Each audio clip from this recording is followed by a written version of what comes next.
Karena tentara bayaran hanyalah spesies yang ada di zona abu-abu jika mereka berani menghadapi pasukan pemerintah negara manapun secara langsung. Itu pasti akan menyebabkan kemarahan publik internasional. Jadi, dalam hal ini, dia hanya bisa menemukan cara untuk menstabilkan kekuatan pemerintah. Jika tidak, setelah pasukan pemerintah memutuskan untuk berdamai, dia tidak bisa berbuat apa-apa. Tetapi ketika komandan pemerintah telah berjanji kepada Wildan untuk menunggu beberapa hari lagi, perantara mengiriminya beberapa foto. Hamid, dalam beberapa foto, berdiri di dalam lubang gunung yang berbeda, dengan berbagai perbekalan menumpuk di belakangnya. Perantara juga mengirimkan suara dari Hamid. Isi dari file rekaman Hamid sendiri adalah, "Anda harus berpikir bahwa saya sangat kekurangan persediaan. Sekarang saya tunjukkan cadangan strategis saya. Percaya atau tidak, saya harus mengingatkan Anda bahwa ini hanya bagian dari cadangan strategis saya.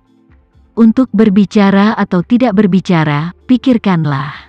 Ketika komandan pemerintah melihat foto-foto ini, dia merasakan tekanan darahnya berlipat ganda dalam sekejap.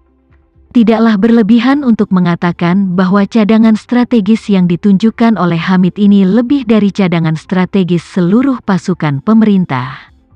Tentara pemerintah sekarang miskin, semua jenis persediaan kekurangan pasokan. Tapi Hamid berbeda, perbekalannya menumpuk seperti gunung, makanan, minuman, dan keperluan sehari-hari tak terhitung jumlahnya. Selain itu, Hamid juga sengaja memamerkan senjata dan peralatan yang ditangkap, dan hanya 2000 set peralatan canggih front kataklismik buatan Amerika sudah cukup untuk membuat kulit kepalanya tergelitik. Pada saat ini, dia mengerti satu hal. Pertempuran ini tidak mungkin untuk dilawan. Jadi, dia datang ke kantor Wildan sekali lagi dengan wajah hitam. Hal pertama yang dia katakan setelah masuk adalah, "Wildan, saya telah memutuskan untuk melakukan pembicaraan damai dengan Hamid sore ini. Dan jika Anda, Front Bencana Alam, tidak berpartisipasi, maka saya akan berbicara dengan mereka sendiri, dan setelah itu, kami akan menarik pasukan kami." Kepala Wildan sebesar ember, dan dia berkata, "Bukankah kita setuju untuk menunggu beberapa hari lagi? Mengapa Anda tidak memiliki reputasi untuk dibicarakan?" "Reputasi?" Pihak lain melemparkan telepon di depannya dengan marah dan berkata dengan suara dingin, "Anda mengatakan bahwa Hamid tidak bisa bertahan terlalu lama, lihat sendiri. Apakah ini yang Anda maksud dengan tidak bertahan terlalu lama?" Wildan mengerutkan kening, mengangkat telepon pihak lain, dan melihatnya selama beberapa saat, dan seluruh ekspresinya langsung menjadi sangat jelek.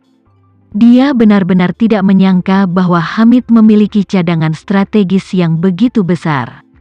Hanya dengan melihat cadangan ini saja, bertahan selama 1 tahun tidak masalah sama sekali. Jadi, dia bertanya setelahnya, "Dari mana foto-foto ini berasal?" Pihak lain berkata dengan suara dingin, "Mereka semua dikirim oleh Hamid sendiri." Ekspresi Wildan muram. Sambil menggertakkan giginya, dia berkata, "Hamid menempatkan kita di tentara." Dia berkata, "Yah, bukan terserah saya untuk memutuskan apakah akan berdamai sekarang atau tidak. Saya akan segera melapor ke Panglima tertinggi kita, dan dia akan memutuskan segalanya." Sisi lain berkata dengan jijik, "Saya tidak peduli tentang Anda. Saya hanya datang untuk memberitahu Anda bahwa saya sudah setuju dengan pihak lain. Jam 3 sore ini, negosiator Hamid akan tiba di barak dengan helikopter. Pada saat itu, saya akan melakukan pembicaraan damai dengannya secara langsung. Apakah Anda berpartisipasi atau tidak?" Setelah mengatakan itu, dia mengambil kembali ponselnya dari tangan Wildan, berbalik dan pergi. Wildan menyeka segenggam keringat dingin di dahinya, lalu segera mengeluarkan telepon satelitnya dan menelepon Yoshua yang berada jauh di Indonesia. Saat ini, Yoshua, di rumah tua keluarga Winarta, sangat puas melihat puluhan peti mati murah yang menumpuk di halaman. Peti mati ini dibuat satu persatu dengan papan kayu patah yang tipis dan lapuk disatukan. Meskipun seluruh tubuh dicat dengan cat merah berkualitas sangat buruk, tetapi juga dapat dilihat di papan peti mati yang cukup untuk mengisi jahitan koin dolar. Selain itu, bau cat berkualitas buruk ini sangat menyengat, bahkan di lingkungan terbuka, tetapi juga membuat orang merasa sedikit tidak nyaman pada mata dan tenggorokan. Melihat begitu banyak peti mati yang murah hingga ekstrim, Yoshua memberikan senyum yang sangat puas dan bertanya kepada Herman, "Herman, di mana kamu membeli tumpukan kayu busuk ini?" "Saya sudah hidup selama lebih dari 20 tahun, tetapi saya belum pernah melihat peti mati busuk seperti itu." Herman tertawa, kembali ke Panglima tertinggi. "Peti mati ini benar-benar tidak mudah ditemukan. Saya membawa seseorang ke daerah pegunungan termiskin. Kemudian meminta tukang kayu tua di sana untuk memukuli mereka semalaman." Mengatakan itu, dia mengetuk papan peti mati dari salah satu peti mati dan tertawa. Orang mengatakan bahwa semakin tebal papan peti mati, semakin baik, tetapi ketebalan papan peti mati ini tidak setebal papan tempat tidur yang digunakan di daerah pedesaan. Tuan kayu tua memberitahu saya bahwa meskipun mereka adalah daerah pegunungan yang miskin, tetapi tidak ada seorang pun di dalam pegunungan yang mau menggunakan peti mati yang begitu rendah.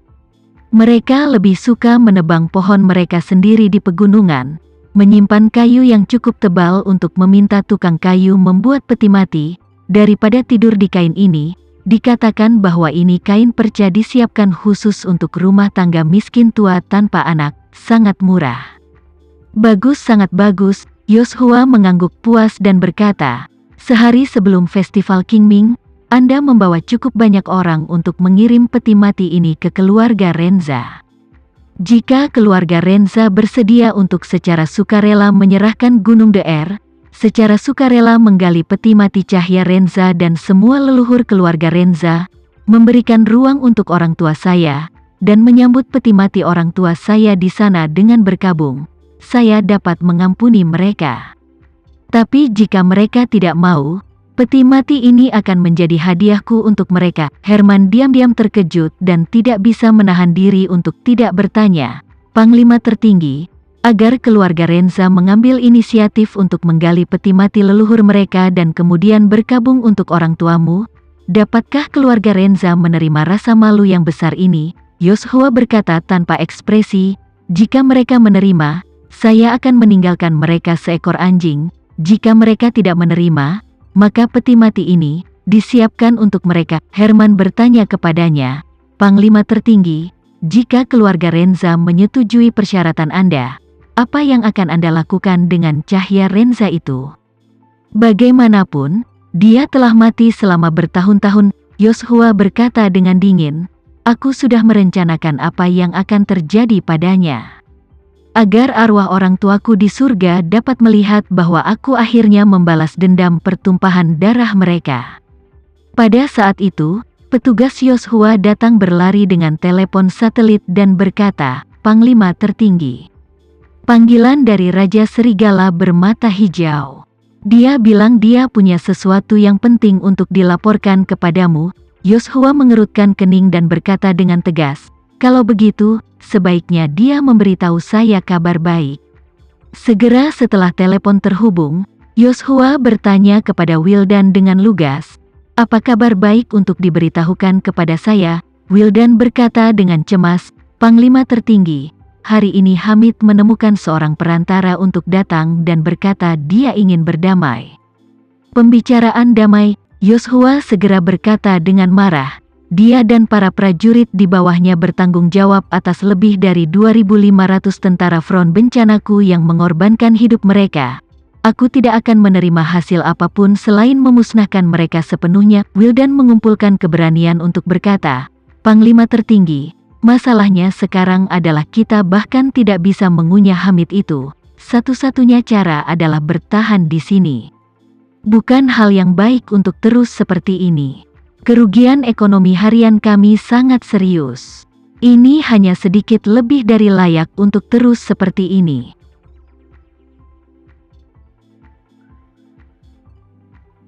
Sekian dulu ya video kali ini, kita lanjutkan lagi videonya di lain waktu.